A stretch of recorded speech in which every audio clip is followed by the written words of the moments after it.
All right, stop everything you're doing because British politics just went from zero to absolutely bonkers in record time.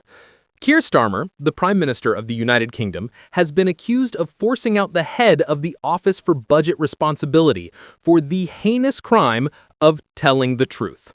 Yes, you heard that correctly. Apparently, honesty is now a sackable offense in Westminster.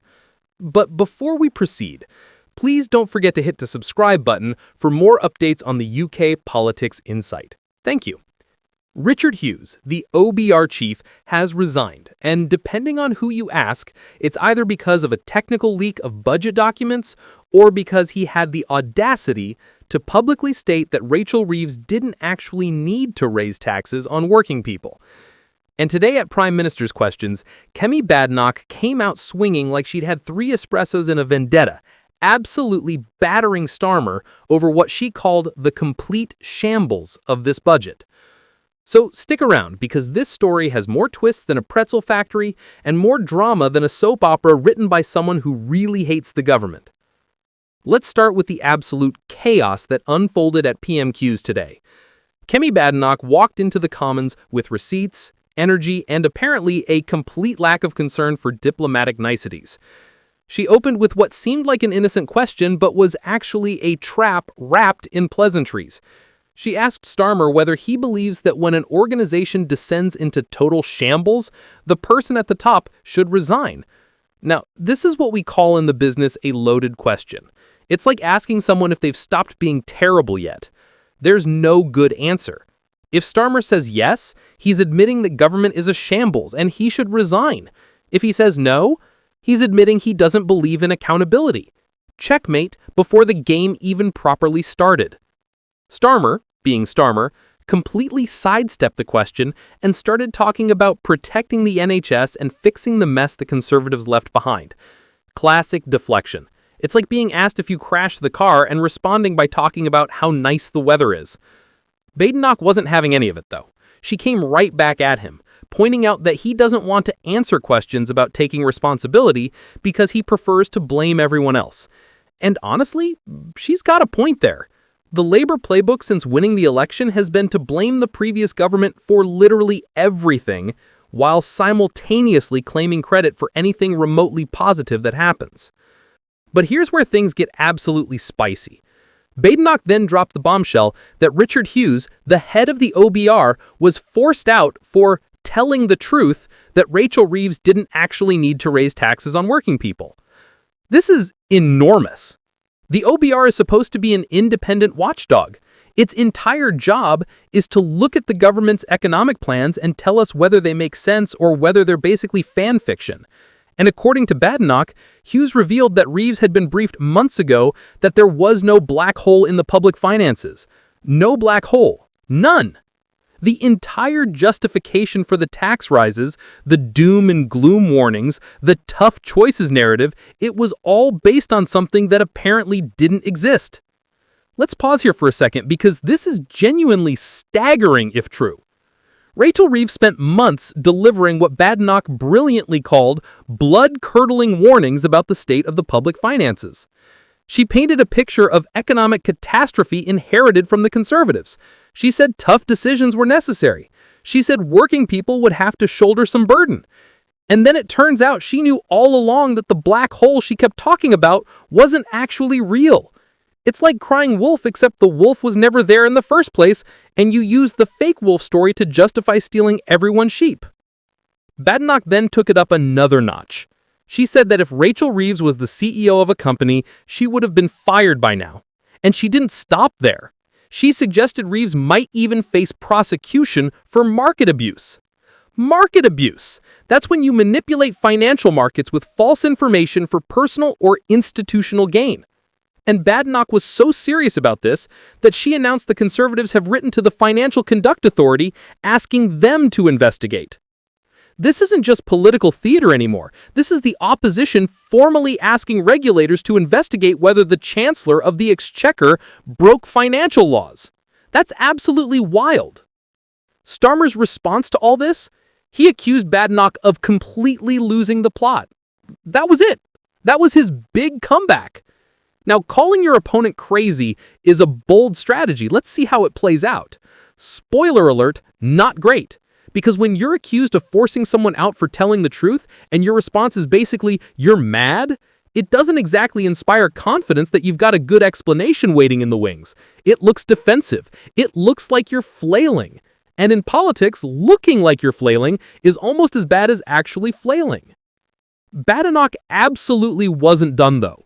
She came back with possibly the most savage takedown of Rachel Reeves I've heard in a political debate.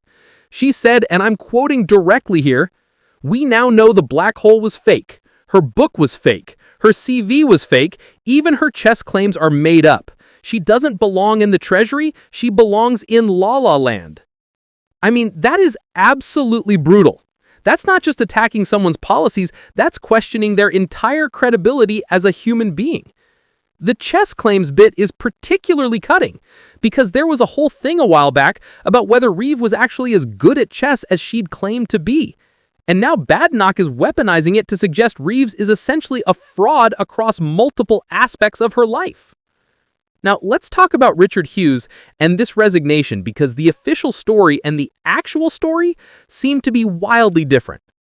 Hughes' resignation letter says he's taking responsibility for system failures that led to budget documents being leaked online nearly 2 hours early. On the surface, that sounds reasonable. A massive cock-up happened on his watch, so he's doing the honorable thing and falling on his sword. Except, as Badenoch pointed out, the timing is awfully convenient. Hughes had just revealed that Reeves knew months ago there was no black hole. He basically contradicted the government's entire economic narrative. And then suddenly there's this leak, which definitely looks bad, and Hughes resigns. It's the kind of coincidence that makes you go, Did Hughes genuinely resign over the leak? Or did he resign because he'd become politically inconvenient? Or, and this is the really dark interpretation, was he pushed? The phrase forced out keeps appearing in this story, and it's doing a lot of heavy lifting. Badenoch is clearly suggesting Hughes didn't leave voluntarily. She's saying he was ousted because he told the truth, and that truth was embarrassing for the government. If that's accurate, it's genuinely scandalous. It means the government is willing to sacrifice the independence of economic watchdogs to protect its political narrative. Starmer defended Hughes' departure by saying Hughes made it very clear he was quitting over the leak. But here's the thing. What else is Hughes going to say? If he came out and said, "I was forced out because I contradicted the chancellor," that would be an enormous constitutional crisis. It would suggest political interference in an independent institution. So even if that's what happened, you wouldn't expect Hughes to say it directly. He'd find a face-saving explanation, like taking responsibility for a technical failure, and quietly exit stage left. The fact that Starmer is pointing to Hughes' official explanation as proof nothing dodgy happened doesn't actually prove anything.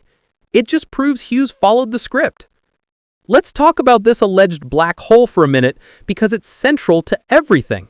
When Labor came into power, Rachel Reeves immediately started talking about a 22-pound black hole in the public finances left by the Conservatives. This became the justification for everything. Tax rises, black hole. Spending cuts, black hole. Broken promises, black hole. It was the all-purpose excuse for why the Labor couldn't do what they'd said they'd do. But according to the OBR, and specifically according to Richard Hughes before he resigned, Reeves was told months ago that this black hole actually didn't exist, or at least not in the way she was portraying it. Here's where it gets technical, but important. Government finances are complicated. There's always pressure on budgets. There are always spending commitments that exceed available resources. But a genuine black hole implies something unexpected, something hidden, something the previous government concealed. And if the OBR told Reeves months ago that actually this is just normal government finances stuff and you've got options, then using the term black hole repeatedly in public while knowing it's not accurate is, well, it's dishonest. It's creating a false crisis to justify unpopular decisions, and that's exactly what Badenoch is accusing Reeves of doing. Badenoch then brought up the fact that Reeves had been briefing the media, twisting facts to justify tax rises. This is significant because it suggests a coordinated communication strategy designed to mislead the public. It's not just unfortunate phrasing or poor communication. It's deliberate spin. And when that spin involves making the economic situation sound worse than it actually is so you can justify breaking promises, that crosses a line. That's not normal political rhetoric. That's potential market manipulation, which is why Badenoch mentioned the Financial Conduct Authority. The consequences of this alleged deception are real, and they're serious. Badenoch pointed out that hundreds of thousands of people drew down their pensions. That's an irreversible act. Once you've taken money out of your pension, you can't just put it back in the same way. People made major financial decisions based on the government's warnings about the state of the economy and the likelihood of tax rises. If those warnings were exaggerated or false, then people made life-changing decisions based on misinformation. That's not just politically awkward. That's genuinely harmful to real people's lives. Then there's the whole subplot about the two-child benefit cap, which Badenoch also brought up. She pointed out that Starmer used to say lifting the cap was unaffordable. He even removed the whip from 7 Labour MPs for voting to scrap it. But then suddenly, right when the budget was falling apart and Starmer needed to throw his backbenchers something to keep them happy, it became affordable. Badenoch asked the killer question: how did it suddenly become affordable at the exact time Starmer needed to save his own skin? The implication being that it was always affordable, but Starmer only did it for political survival, not because it was the right thing to do. Starmer's response was to say he's proud they're lifting 500,000 children out of poverty and to attack the Conservatives as the party of child poverty. Fair enough as far as it goes, but it doesn't answer the question. Why wasn't it affordable 6 months ago, but it is now? What changed? The answer, of course, is that nothing changed except the political pressure on Starmer. The money was always there, the capacity was always there, but the political will only materialized when rebellion was brewing. Badenoch then read out an anonymous quote from a cabinet member calling the budget handling a disaster from start to finish. She went through the front bench pointing at various ministers asking if it was them, suggesting it might have been Rachel Reeves herself who said it. It's playground tactics, but brutally effective. It sows discord. It makes everyone paranoid. It suggests the government is divided and backstabbing each other. Whether the quote is real or not almost doesn't matter at that point. The accusation itself does damage. The session ended with Badenoch asking the most pointed question of all. If Richard Hughes had to resign over market-sensitive leaks, why is Rachel Reeves still in her job? Because if we're being consistent, Reeves' alleged briefings to the media with twisted facts about the economy are also market-sensitive leaks. They're actually worse because they're deliberate communications designed to shape public perception, not accidental system failures. So why does the technocrat fall on his sword while the politician responsible for the actual policy stays in post?